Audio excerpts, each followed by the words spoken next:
You know, no matter what you do, in every rank, there's always going to be those times where you do a perfect strategy, you try to combo ults, you're playing a perfect team comp, and then you're going to get stomped on by 4 DPS and 2 strategists. So that's why in this episode of Shotty's Yap Session, we're going to talk about how you might have the right idea, but you're just in the wrong rank. And if you guys are new here, this is the series where I yap about a topic and you guys turn me on in the background while you do something else. Or, if you really want to, you can watch the mid-gameplay. Let's get right into it. Now, I can't tell you guys how many times I've been ranking up, right, on different roles. And especially for tank, bro, the amount of things I have heard from tank, like while I was playing tank or what is it, Vanguard, it was crazy. Everyone and their mother, especially at like from, I would say, bronze to plat-ish, they just were convinced, no, you have to do it this way or we're never gonna win. Mind you, these are like level 60s in bronze. And they were 100% convinced that you had to play it this way. And the worst part is, they're right. A lot of the time, they were 100% correct. And that's what kind of inspired the idea for this video, because in one of my old videos, I talked about, oh, well, you guys are like trying too hard to do the optimal play. And realistically, you're just in the wrong rank for that. And it's like, I understand, because obviously you go on YouTube, you see, oh, this top 500 player who's never struggled in his life telling you, oh, you're supposed to play like this and you're supposed to play like that. And then you go load into a game and you try to play like them and it's like, bro, I can't do anything. My team won't do it with me. I can't rank up. Every time I try to do the optimal play, I just get killed by 7 DPS on the enemy team. It's like we're doing a perfect 2-2-2 comp and we're losing over and over and over again, which is normal. Funny enough, it's like I've lost more games with teams that are trying to do the perfect comp and perfect team and everything than the team who just said, as long as we have 2 healers, I don't care. Let's just play whatever. We win those 9 times out of 10 compared to anything else. Funny enough, I was actually playing with some friends the other day and we were all playing and we beat a team that had like double or triple support with only Jeff as our healer. Right? Like we only had Jeff, which means we had no defensive healer ults. We had nothing. We won that game and stomped them. It wasn't just a win. We stomped them with Jeff's solo healer. If you know anything about this game, facing a Luna Snow and a Mantis, you know that's crazy to beat them like that. It's completely insane. Or just any of the other healers. Even Rocket Raccoon has a better ult half the time. So we managed to stomp that with a garbage comp on paper. And this was a Grandmaster lobby. This wasn't like, oh, well, you're just playing in loser elo. This is a GM lobby we did this in. This wasn't smurfing in bronze or whatever. This was GM. Now, mind you, I don't think GM is super insane because once you get to GM, you'll realize the type of people that are up here, right? But it doesn't change that our team comp was garbage. Like, really bad, but we beat them. We completely stomped them. And of course, you know, we had to talk trash after that. Like, you lose to a Jeff only solo healing, you're doing something really wrong. Like, but it's an example of, in the past, I talked about stop worrying about comps, stop doing any of that, just play what you're good at. And number one comment I got was, if everyone did that, there's gonna be just 6 DPS on a team. I agree with you. Now, unfortunately, that's gonna happen. And sometimes someone has to bite a bullet and get a strategist, right? I would recommend minimum every game at least 2. If you have 2 strategists on your team, 4 DPS, 3 DPS, whatever, it doesn't matter. After that, your team comp is winnable as long as you have 2 strategists, especially at lower ranks because tanks are just free bullet sponges. So if you play 3 DPS and 2 strategists and then maybe 1 tank or even 4 DPS, you can still stomp a 2-2-2 comp, especially if you guys are good at what you're doing. But since there's no passive healing in the game except for like, I don't know, pushing payload, you need a healer. You literally need them in this game because there is no passive healing. The health packs take forever. We don't have Sombra to hack them and make them better, which they're probably going to add in the future. I could totally see them doing that. But we have no way of healing. So we literally need strategists on every comp. But besides that, it doesn't matter what you do. Now, I talked about playing different roles and climbing with them. The number one I heard like the most stuff from was playing tank. I have a strange one-trick account where I was bad at tank, so I learned it. Actually, I got stuck a little bit because it was hard to solo carry at first because I was so bad at strange. So I just kind of had to fight through bronze and silver. And eventually, by like goldish, I started getting good at him. Then when I got to gold, I started getting super aggressive because if you don't understand how this game really works, a lot of this game is just numbers, right? Who gets their ultimate faster, who fights the most fair fights and who doesn't, stuff like that. So for example, I was rushing up after we capped point and it was one of those King of the Hill maps, right? After we capped point, I was just pushing their spawn or near their spawn because they had people that were really far pushed up that we could kill. And the reasoning behind that for me was, well, if we get this kill, well, they're not going to be able to fight us again for another 10 seconds. So if their team, especially at this rank, people do it, if their team goes in without them, it's going to be a 5v6 fight or a 4v6 fight. And we're much more likely to win that than if I let that person get away and it's a fair fight. And that's what people call staggering. You stagger the respawn of the enemy team, or I guess your team as well, to make sure that the enemy team has no fair fights ever. And staggering fights like that is why you might have had games where you feel completely helpless, because you probably never got one fair team fight past the first one. After that, the enemy team was just like, oh, well, this guy keeps walking out of spawn, free kill, and just kept farming you. But the number one thing I would hear was, why are you pushing up that far? We have to hold the point. Mind you, everyone on the enemy team is in front of me. What do we have to babysit the point? And I believe you can actually make it cap faster in King of the Hill by standing on it. But imagine if just one person stands on it, or two, and everyone else is killing the free picks that we could get. Why would we not do that? But especially Strategist players, as I ranked up, they were always too scared to go up, and they refused to heal because we were pushing up. And stuff like that, it was like, I just don't understand. Because yes, in some ranks, not pushing is a good idea. In some maps, not pushing is a good idea. But in bronze, in silver, in gold, the enemy team doesn't understand the game fully yet. So they're giving us fights that are favored for us over and over and over again. And stuff like that is how games end up getting snowballed into just a free loss. But too many people just hear, oh, well, you shouldn't be pushing up too far because then you're going to get picked. And then they just don't push up at all, which it's good sometimes, but there are plenty of times where you have to take advantage of what rank you're in. The way I play gold, silver, and bronze isn't the same as diamond, grandmaster, right? You need to be playing each rank differently. And actually, when I was coaching someone the other day, we were talking about it, and they basically played Psylocke way too passive because in the lower ranks, they weren't able to play her aggressive. So they just completely overcorrected, and by the time they actually got to a rank where they could be aggressive, which was confusing to me because honestly, shouldn't you be more aggressive in lower ranks? But I assume it's also learning the character in lower ranks, and then as you got higher ranked, you got better, but you never fixed back to being aggressive. But not being aggressive on her was a result of, I guess you could call trauma from the lower ranks, right? And it happens. But you have to switch up as you get better, as the rank changes, as the enemy team changes. You need to be constantly updating your gameplay, right? Whether that means being more aggressive or being more passive or taking better fights or using your ultimate better. You know what's funny? I actually heard someone say to me, oh, I'm not going to push up because we're going to get back capped by somebody. Bro, if you get back capped by one player, first of all,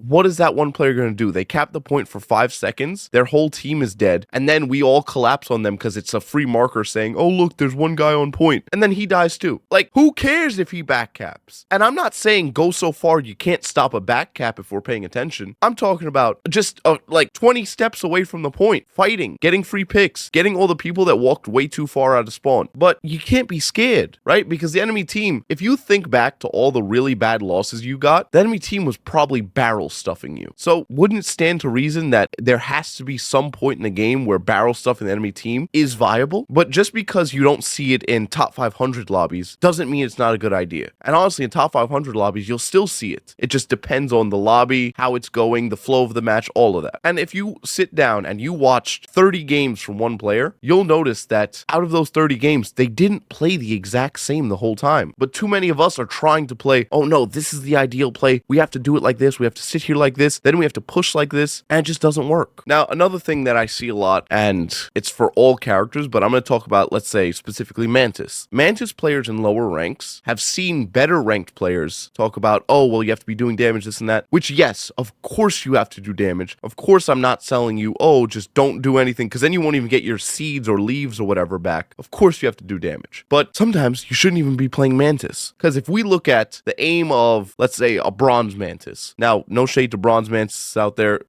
Listen, I'm just using you as an example. If you couldn't hit the broadside of a barn, what made you think you could play Mantis and then tell people, no, I'm supposed to be DPSing?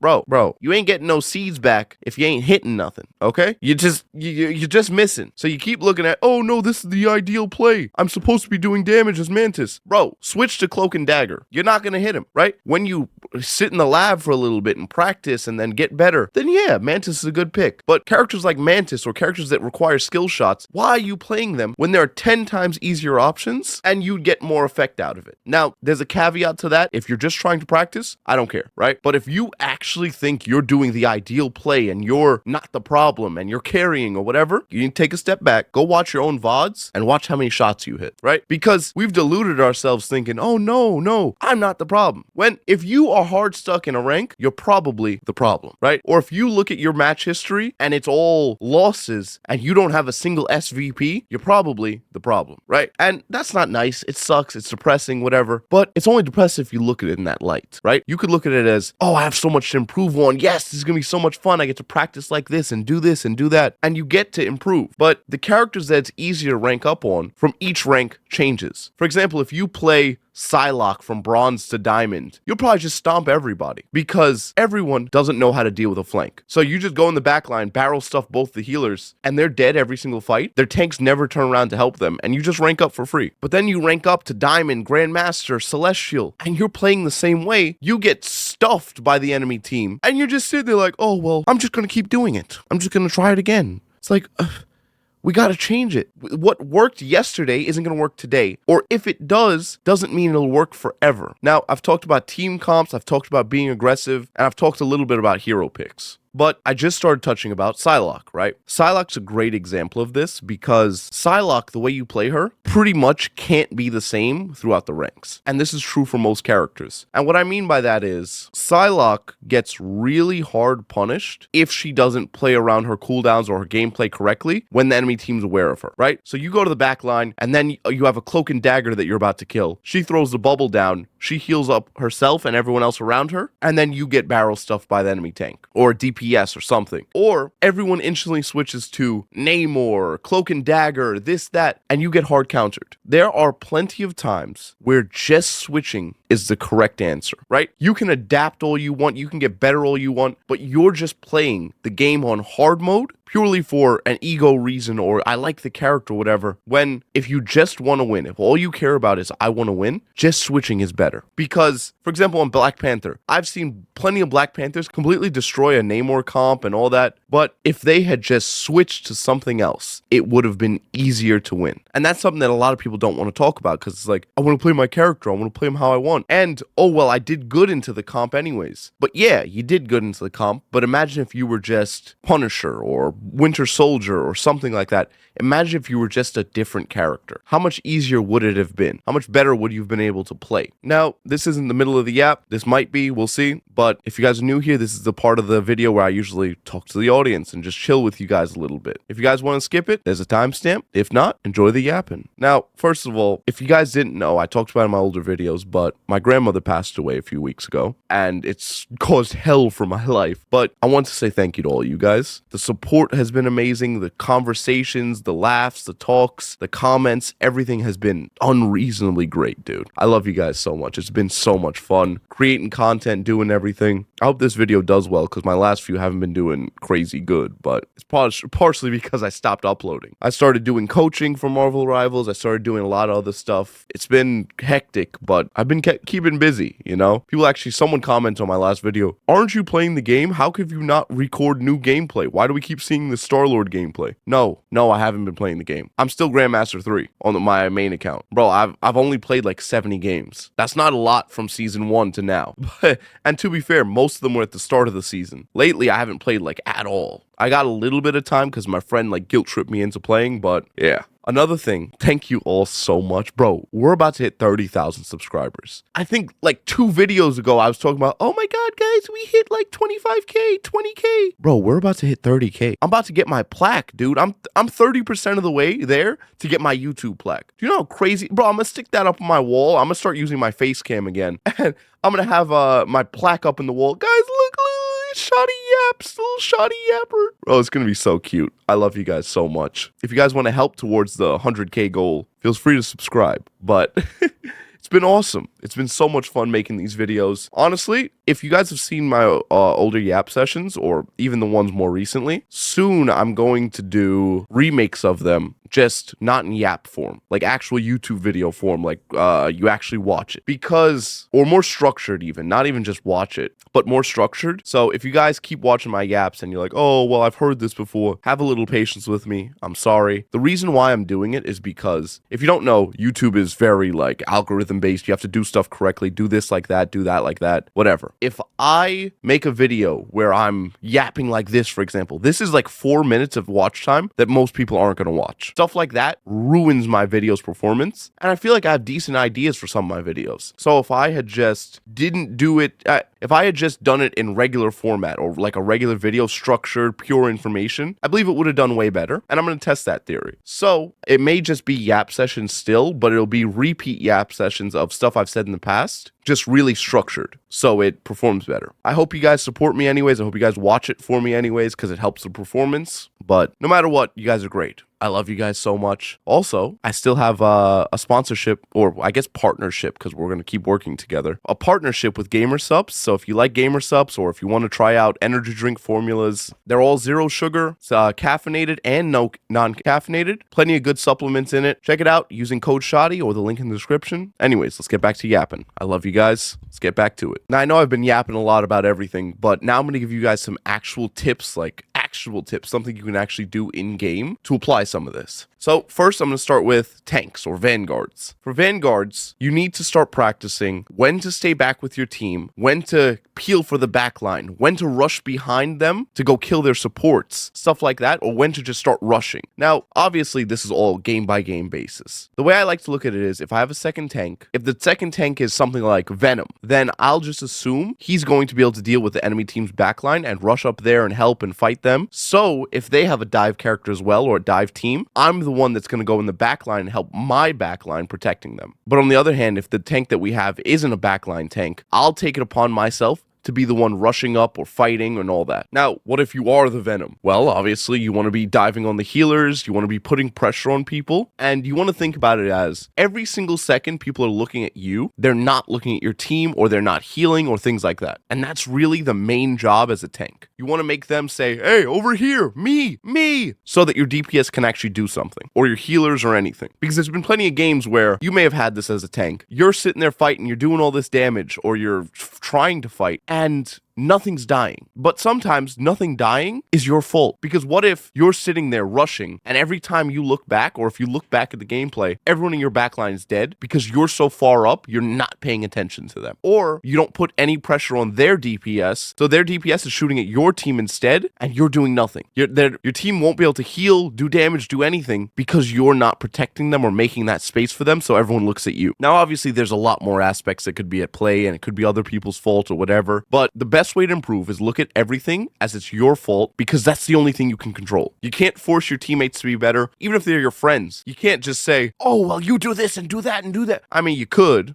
I did it for years when I was growing up, but you lose friends like that, and it just, half the time, most people just don't care like you do. If you're watching videos like this, you probably care more than, I'd say, a decent amount of people. So there's no point in worrying about that. Worry about what you can do. Then, for DPS, you want to practice messing with off angles, flanking, just rushing up, frontlining, all that. When you push, where you push, and where you do damage from are the main 3 things you want to focus on. So, for example, on Punisher. Punisher has an amazing ability, his grapple. He can get anywhere at any time pretty much. So, experimenting when you shouldn't be frontlining with a shotgun or frontlining with your team, and instead playing up on top somewhere and shooting down on the enemy team. Or when you should use your grapple to jump behind the enemy team and put up a turret behind them so they have to come back to fight you. Or even just pressuring them behind them. Stuff like that is stuff you want to experiment with, because maybe in bronze, putting on your shotgun, jumping into the enemy team, and killing the healers is probably something that will work and be really, really, really effective at carrying your team. But then you go to Celestial, you're going to get instantly punished. So experimenting with what you can get away with in your rank, and as you rank up, changing what you get away with or changing what you experiment with, because everything is a good play, especially if your team does it with you, right? Even the pushing thing.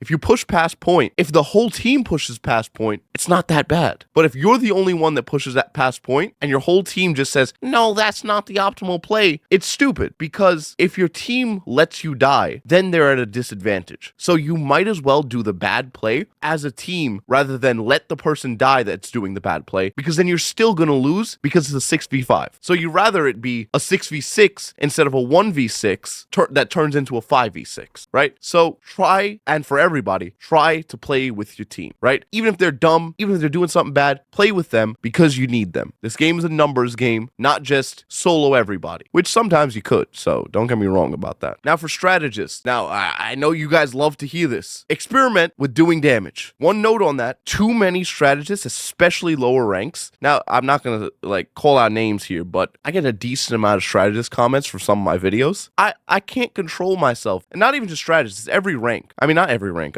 every role. So many people disagree with what I say about certain things or certain ways to play. I control myself, but sometimes I just want to know, what rank are you? Because it's always people that are lower rank that are convinced. For example, I said in one of my videos, strategists pretty much just heal. Now, someone commented, oh, you have to survive too, and you're supposed to be doing damage and blah, blah. It's like, are we cosplaying stupid today? Because obviously you have to do damage. This is a shooter game. Shoot people. I'm not saying don't do damage, but a strategist is the only person in this entire game that can heal anybody. So your primary job is focused on heal people, how to heal people more, blah, blah, blah. Then I said you shouldn't try to do a ton of damage. Yes, exactly. If you're Jeff the Shark and you're DPSing, instead of, you're DPSing more than healing, that's a problem, right? But don't get me wrong. Loki does a ton of damage. Mantis does a ton of damage. Cloak can full on just solo you. And she auto aims. Or he, or whatever. So, of course, do damage. But I don't like to preach do damage because it's not your primary job. You're not a DPS. The primary job of the DPS is do damage. The primary job of you is to heal. So I generalize it in our primary jobs. But of course, you want to be using your damage cooldowns pretty much off cooldown. For example, the darkness wall on Cloak. That wall makes it so the enemy team takes more damage and gets blinded. You should be using that every single time someone dives in, or every time someone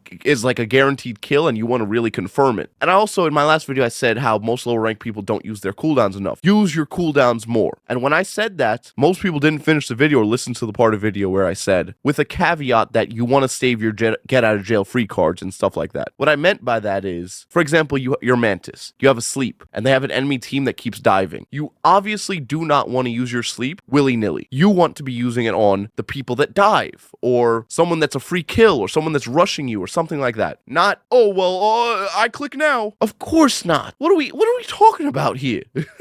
But you want to be focusing as a strategist, staying alive, healing your team, and you want to experiment with what ways you can do damage, when you should be doing damage. I think the number one skill ceiling for Cloak and Dagger is when to switch to Cloak, because Dagger heals great healing, does a lot, but it's a time commitment to switch over to Cloak, which is the one that has the little laser beam that tracks you. It's a time commitment to switch and then do damage. And I think the number one skill ceiling for a strategist is when you should be doing damage versus when you should be healing, because you shouldn't most of the time be heal botting, right? I think Jeff should kind of heal bot. I think Raccoon should kind of heal bot, but Mantis, obviously not. Cloak and Dagger, obviously not. Loki, absolutely not, because Loki does way too much damage for you to be heal botting on him. But that's the skill ceiling for it. Learning when to do damage. You need to experiment with when you should be pushing up with your team, how far back you should be to keep yourself alive, how close to your tanks you should be to keep yourself alive. All that stuff, because that's what makes a good strategist a great strategist. Also, stop disengaging too early. Sometimes, and also stop disengaging too late. Sometimes I've seen players, and this goes for every role, they give up the fight before it's over. Then they also keep fighting when their whole team is dead and almost respawned already, and they still haven't died, meaning that their whole team has to wait for them and spawn for a whole nother 10 seconds. Which, why would you do that? Come on. So, learning when to die, learning when to fight. I actually had a Black Panther I coached yesterday, and he's a real cool kid. He's 13. It was adorable. It was so much fun to talk to him. He's probably going to watch this video. It was fun listening to him